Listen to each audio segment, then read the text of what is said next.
Q&A. What time is it? Q&A. Sound Society on 3. 1, 2, 3. Sound Society. Master Miller here, and we are back with another round of Q&A that we like to call a short-form Q&A where we have collected a handful of questions based around our recent content to further inform and engage with you, the society. So make sure to stick around to the end because today we got a special guest, a live tech demo, new callers, and of course, as always, little audio gems throughout this entire video. So lock in, you don't want to miss it. Sound Society, let's go. Questions, debates, requests for new topics on future videos, comment section is where y'all can make that happen. But now, callers say what? And the first question we have on the line today is... Yeah, this is Paul from Minnesota again. Y'all really helped out last time.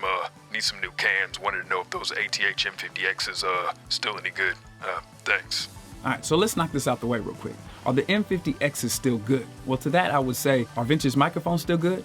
And while the answer to that is yes, let's keep things on monitor. So I say, are the uneventful yet tried and true Yamaha NS10 still good? Well, I'd say there's more than a handful of engineers out there using them as we speak that would be highly inclined to second this notion with a big old hell yeah. But as far as headphones specifically, yeah, sure, there's been a handful of new cans on the block in the last couple of years, but none of which that takes away from the relevancy of the ATH M50Xs. And while y'all asking me, personally, I think this particular model will age well and pull its own weight for some time to come. Next question. Yeah, this is Devin calling again. Was about to order the M50Xs, but was wondering, does anybody famous even use these? Devin, I get it, man. I really do. We all work hard for our money, and we just want to make sure we are investing in quality products. So it seems like a year after I got these headphones, without even looking, I would continue to see these headphones turn up time and time again online.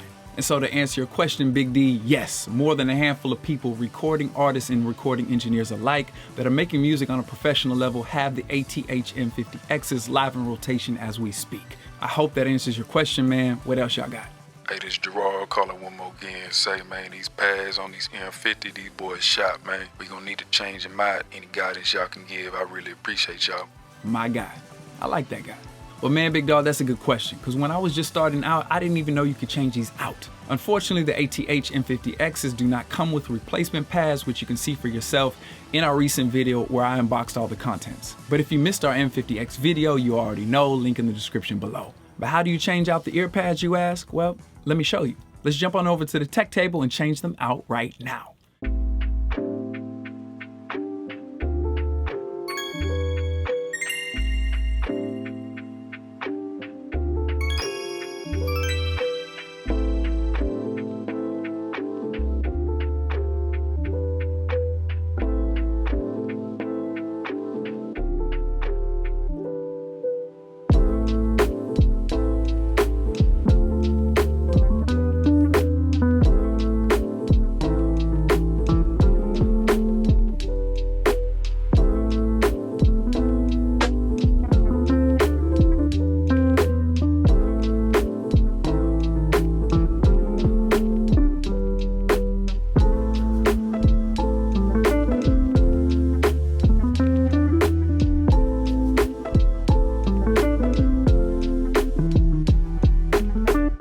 If it's lit, leave a like.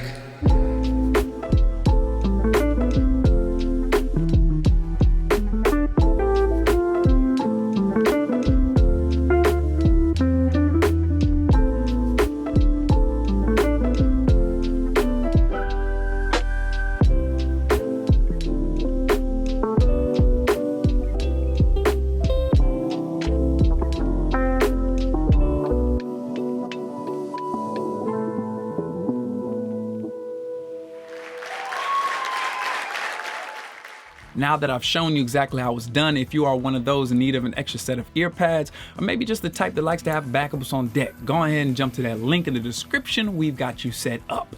Man, I see y'all though. Y'all coming with it, man. It's a dope little Q&A, but what else y'all got? Hi, this is Jax again. I was thinking of buying the M50Xs to make beats, of course, but I also game. So I wanted to know if you guys think they'd be any good for gaming. Thanks, guys.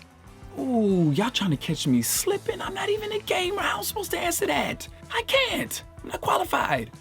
But I know somebody who can, though.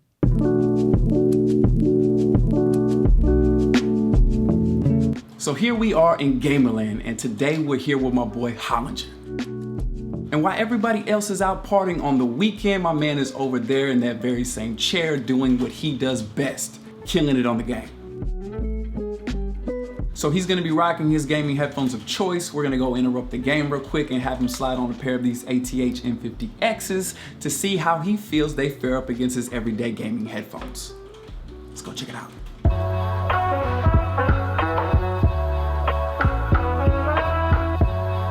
What's up, man? What we playing today? This is Warzone 2. Okay. And headphones, what we got headphones on today?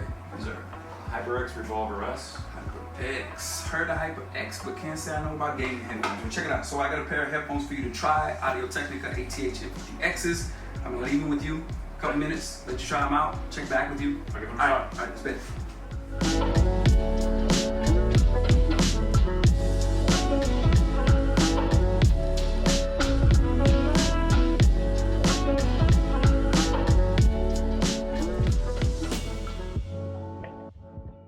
All right, so you know what we're here for. Inquiring minds want to know how well do the Audio Technica ATH M50Xs fare up for gaming. So what you personally look for in a pair of gaming headphones, he said price point, we got comfort, we got sound quality. What was the name of your model? Do you have those? Can you show that to the camera right? What do we got those?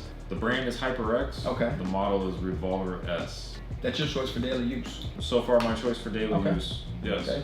You heard it. For the gamer himself, HyperX Revolver S for his daily use. Just a little sidebar out there. I know we're here to talk about the ATHs, but just in case you want to know how real gamers get down, that's his choice for daily use. And how much do they run? What do they come in at? These revolvers, Yeah. the Revolver S comes in about 150. So that means, boom, same price point, equal level playing field. Both are around 150, coming around 175. We'll just say 150-ish. ATH gets a check in the price point. So there's nothing wrong with these as a gaming headset. I'll just go ahead and get that out there. They sounded great. The sound quality was fine. For me personally, you know, the position, the ergonomics of these just, they don't work for me. They weren't uncomfortable, but for me as a daily and what I'm used to, that was a big issue for me. Another thing is they're low end. I was having trouble hearing things like footsteps. That's one of my biggest points, is knowing that fact that a headset can pick that up. They were there, but like I said, you know, that low end side was lacking for me. I enjoy that in the game, and I like that depth to my gaming experience. In society, there you have it. Are the Audio Technica ATH M50Xs good for gaming? Yes, and then no. So maybe they don't sit superior against gaming headphones alone, but for the person who's into audio production and games a little, I would say, you know, They suffice. they suffice. Well, there you have it. Hollinger, I want to thank you. Appreciate it for letting us come by and crash your room. Master Miller, Sound Society, reporting live from Gamerland. We got more callers on the line. Next caller, say what? Hi, this is Rachel calling again. So I have the M50Xs, love them, so cool. Had mine for a year now. I was wondering, how should I go about cleaning them? You know, Rachel, this is actually a really good question. So let's go in. If you are freshly showered before your session, you clean your ears properly and properly store away your headphones when they are not in use, you should never have to actually clean the inside of your ear pads. Oh, and speaking of cleaning ears, if you're one that doesn't have a sound ear cleaning regimen, we have an ear solution that I personally use, another engineering hack, link in the description below for that. And we also have an entire video on ear cleaning where I share with you my audio journey horrors and just how bad it can get when you do not properly keep up with your ear cleaning. Oh, and I also show you how I go about using the particular product, like I literally show you, so make sure you go and check that out. But then as far as the outside of the ear pad goes, long story short, as far as the M50Xs are concerned, you know they have this synthetic leather type of material. What I do is I shy away from any strong alcohol-based solutions and any type of aggressive cleaning agent. It's not that serious. I just stick with something light. Where the idea here is to use more frequently, where basically I'm just trying to dissolve and neutralize the natural oils from my ears and my head from breaking down the ear pad material, which if not maintained properly over time will just break and peel and then soon enough look like this. So remember people, some measures to take to ensure the longevity of your ATH M50X ear pads. Take a cold shower before your sessions. Cool your room to a nice low temperature. Remember to take 10 to 15 minute breaks every 45 minutes to let your body cool down and let your ears reset. It'll also help you cut down on ear fatigue as well. To lightly wipe down your ear pads at your session's close. I hope all this helps people. Next question. Hi, this is Jerry calling. I'm kind of new to this audio world. I want some really good headphones, and the M50X are at the top of my budget. Any way you know I can get these things sounding even better? Making headphones sound better. Okay, so first let me note that I've never heard of anybody modifying headphones to make them sound better as far as swapping out and upgrading certain components. With microphones, that's very much a thing, but with headphones, I don't know. But if any of y'all do, y'all already know, comment section, share your thoughts. But on another note, I do have personal experience I can speak from that I know for sure will make the ATH M50Xs sound better. And that is high quality converters. Quick story. I had some headphones. Can't remember the name, doesn't matter. I had been using these for months on end. I was very familiar with their sound and very familiar with the material I was monitoring. So I bought my first Apollo interface. Same headphones, same material. And at first listen, the same headphones that I had been using for months on end had just mutated. Man, I put those joints on same as the nights before, but with these new converters, I was like, oh shit, what's going on over there? I mixed this? Damn, it's a lot of reverb. I ain't mean to use that much. All that to say, with the new converters, it put those very same pair of headphones I had been using on steroids. So much more space within depth. I know, as cliche as it sounds, but given the fact that was all at first listen and I had not altered the mix, due to the level of conversion that was apparently taking place, the converters had completely altered my listening experience. What changed?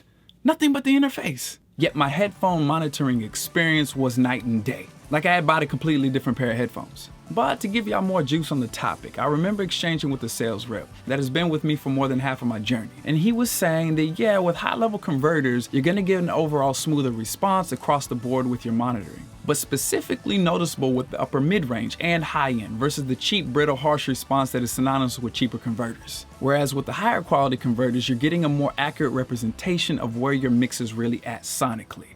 That was his claim, and boy was he right. So check it out. If you're out there claiming your society, I need y'all to catch up and give at least every one of our published videos a spin and a like and subscribe if you're really society. My name is Master Miller. I love y'all. I hope y'all are disciplined in all of your audio efforts, which means you're continuing to learn and applying that knowledge daily. Comment section if you need me. I gotta run. Catch y'all on the next one.